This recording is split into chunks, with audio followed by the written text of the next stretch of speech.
It was funny when I sent my sister the list of guys, the one name she said, can you talk to Calley Means? And I said, well, I will try, honey. I have zero control. And so I really appreciate, you're gracious. Thank you for being on, man. I really appreciate it all. So given time, I'd love to dive into a million things with you. But I found the best thing with just only having 15 minutes is letting you decide really where you want to go with this. So if you wouldn't mind just giving a quick just bio overview of who you are. I mean, we can talk about TrueMed and everything else. And then we can just kind of jump in from there. Awesome. So, quick background on me. I was a lobbyist early in my career for the food and pharma industry, working in politics, got out of that, and helped put the pieces together with my sister, who I wrote this book with, who was Stanford Med School surgeon.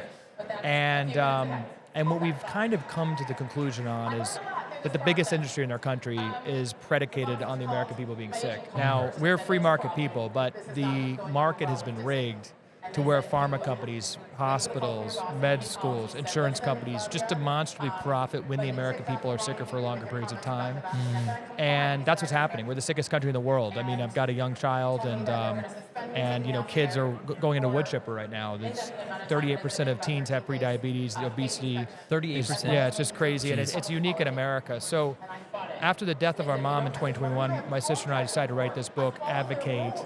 And, you know, through Tucker Carlson, Megyn Kelly, Joe Rogan, this incredible Charlie, this incredible independent media community, we met the Trump campaign and Bobby Kennedy and people from across the aisles who care about this issue.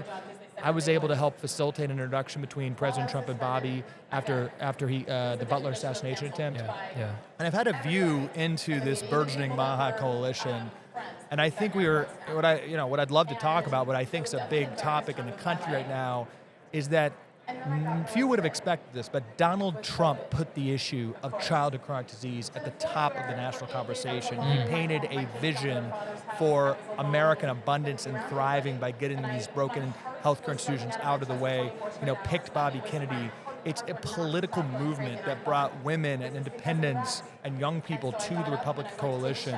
And I think one of the biggest opportunities we have as a country is for this movement to be successful. So I'm very focused on that right now. So I'm someone with acid reflux. My sister said, talk to him about this. I'm like, okay. I'm 30 years old, obviously fat because I married an Italian woman. You're looking good. It's the silk suit, you know, you suck it in a little bit, you just try to make it happen. And it's been interesting though, because like I feel like we eat fairly healthy. We don't do fast food, but we're still having like just things that my parents didn't really deal with at my age. And I'm active, I do things, and I'm still dealing with gut issues and this kind of stuff. And then you jump into the big pharma and everything else. So is it just processed foods? Is it one thing you can point to? It's like if RFK could do this one thing, or if Trump could do this one thing, or is it just, no, it's a complete systemic change that needs to happen? So at the highest level, there's a mass systemic attack on our metabolic health, on our cells. That's food. That's the fact that we're so sedentary that 77% of Americans aren't eligible to join the military. Okay. The fact that kids in schools get less time outside playing than a maximum security prison. The fact that we're chronically stressed all the time with our phones. There's a multitude of issues that are impacting our health. But food, and what Trump has talked about every single rally, is let's get the toxins out of our food. I think what's so notable, and we're conservatives, I know we're both into, personal responsibility guys. Yes, sir. But when 80% of the United States adults right now are overweight or obese, and there's epidemic rates of every chronic disease, I think there's a systemic problem. Right. There's something that's happened because, 100 years ago there was no obesity, and you go to Italy, there's very little obesity. So I think one thing that Trump and Bobby have really pointed is the differences between the U.S. and Europe, and our food really is poison. There's 10,000 chemicals in our food that aren't allowed in Italy, okay? And you look at even the pasta sauce. I was just looking at this, the Carbone pasta sauce, and all the pasta sauce in Italy is made with olive oil. Here it's seed oils. Ultra-processed food, which is now 70% of our child's diet. It's made by scientists to be ultra-palatable, ultra-addicting, to make us want to eat more. So if there's one thing we can accomplish in the next 4 years, it's not even in public policy. It's getting the scientific guidelines right to say to America, to have the incentive structure that we should be eating whole food. We should be getting this processed crap out of our food because it is impacting our gut. Yes. And our microbiome and our cells in ways we don't even fully understand. In ways we are born with an innate ability to know what's best for us to thrive. I think that's been hijacked by ultra-processed food. So some of this low-hanging fruit, I mean, it's not all about the food colorings. We talked a lot about that. But it's like starting to just say call BS on some of these ingredients that aren't allowed in any other country. All these pesticides, that are predominantly come from China that are in U.S. agriculture. Going after the low-hanging fruit on our food chemicals, that's a big one. So what do you say to the average consumer that's maybe on the fence to this right now, and they're concerned about food prices? So obviously we've built the whole economy on using these fillers and these things to help keep things cheap, or at least that's what they tell us. I don't know how true. So they're like, well, I can't afford organic food. What happens if they cut all fillers? Like, will we be able to afford food? I'd ask them to step back and listen to what that argument actually is saying. It's saying that we can't afford not to poison ourselves. So that just on its face is a ridiculous argument. That's actually what food companies argue. They say it's going to hurt the economy. They don't even dispute that the food that we make in the United States is much less healthy than Europe. They don't dispute the fact that our food is so toxic in the United States that we aren't even able to export most of our food to Europe. They don't allow it. They don't allow it across the border. Jeez. So that argument fundamentally is that we are too. It's too complicated, too expensive to stop poisoning our kids. Number two, what I'd say is let's break this down. On the executive branch with President Trump, I don't think President Trump should be making many policies on bans or anything. He controls the USDA guidelines. Now, the USDA guidelines right now say that 93% ultra-processed food diet for a child is healthy. They say that a 2-year-old can have added sugar as a healthy part of their diet. They're actually advising to eat this crap. One thing I think we could do very quickly that everyone would agree with is let's just get the scientific authorities to say the truth. Right now, this DEI stuff, the affordability arguments, actually makes its way into scientific guidelines where the USDA scientific guidelines are worried about affordability. The scientists should not be concerned with affordability. Right. They should be saying what we should be eating. This is or is not healthy. That then dictates a process for the Farm Bill and SNAP and all these agriculture incentives. We have incentivized food trillions of dollars over the past 10 years. So we don't have a free market. But the first step is scientists in the executive branch getting all the crap out of the scientific guidelines and them saying the truth. And then the second step is with that information, as a first step, policymakers can make the right decision to unwind the crazy incentives in our Farm Bill.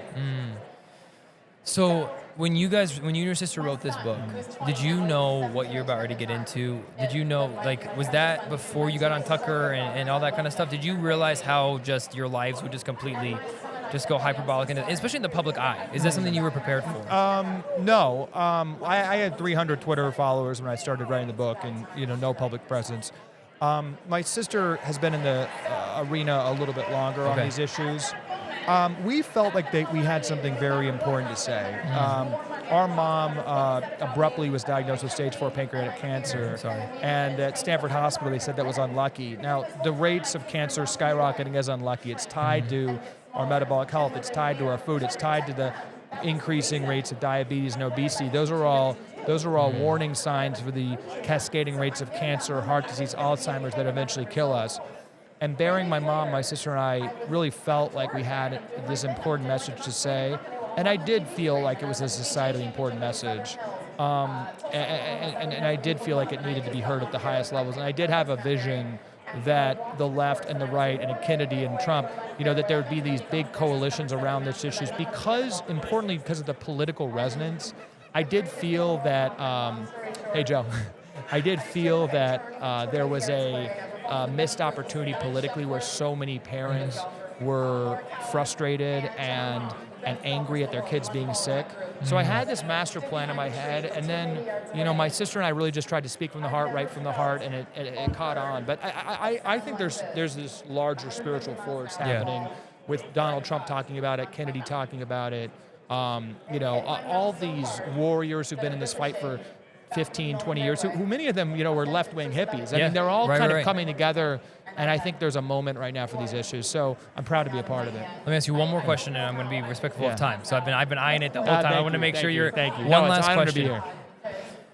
What's it going to take? Because I think every American, regarding your left, your right, and you were just talking about how some of the left have even centrists have now been supporting Trump. What's it going to take for both sides, to the farthest right, to the farthest left, to say our collective health matters, We don't care about we can disagree about everything else politically, Right. but we will come together on our health. How do we get people to stop being so divided and us say, you know what, our health matters, so let's unify. Congress, let's unify. Right. Senate, let's unify. How does that happen? Well, the voters actually do matter. I mean, these people are susceptible and at the directive of voters at the end of the day. And what's clear is that voters on the left and right care about this issue and really care about a MAHA platform. What's the MAHA platform? More transparency in our scientific research, giving patients the right information, cleaning up our food, letting patients decide what the best route for them are instead of top-down medical incentives from the, our CMS code system. The principles are pretty unimpeachable when you really look at what Donald Trump and Bobby Kennedy are saying, and the voters agree with them. It's why there was this new coalition with voters you would have never expected to vote for Trump come over to that side. So what I hope happens is that there's bipartisan deals to be made. I'm hoping people like Cory Booker, people like Fetterman, people like Kristen Gillibrand and Bernie Sanders, they're all tiptoeing around potentially supporting Bobby Kennedy. I think there's already action from the Biden administration right now on the FDA trying to ban the food dyes before Trump gets in. So there actually already is some bipartisan action. What I think we need to do as voters and American people is really support and make sure Bobby and President Trump are successful in getting some MAHA victories. And then I think what that does is it changes the paradigm going into 2028. My prayer and hope and the real sign of victory is that in 2028, both sides are arguing about how to be more MAHA, how to be more protective of kids. I think there's a real winning message politically. It's kind of obvious, but like standing up for sick kids. Yeah. And what I think we will see a victory is if it changes the paradigm of health. So that's really what I'm focused on and really what Bobby and Trump want. Bobby and Trump would love for this not just to be a Republican issue, quite frankly. Trump wants this to be his legacy issue. He wants, when people look at the curve of chronic disease among kids, to have that be going down, and when it starts going down, being during his... I mean, that's our future. Yeah. That's our future. And Trump's in this one term. He wants that to be his legacy issue, and we need to support him in that. Well, Calley, you're about to speak. Yes. The last thing I want is for you to be here when you should be in front of like 10,000 people. Well, it's an honor to be here. Yeah, thank you very much, Calley.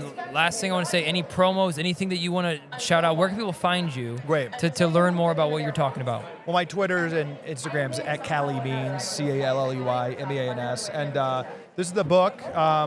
Hopefully many people have read it, but we're this is good energy where we really lay out the problem. And my company's TrueMed. We help enable medical HSA, FSA spending on exercise, food, supplements, root cause interventions. So with expiring HSA, FSA dollars, you can go to TrueMed.com and figure out, again, it's all part of this thing. We need to drive flexibility with where our healthcare dollars go, not just drugs, but it can actually go to exercise if you're qualified. So that's what my company, TrueMed.com, does. All right, guys, follow Calley. Please do. Thank you very much, brother. I appreciate you coming on the show. Thank you very much. Thanks.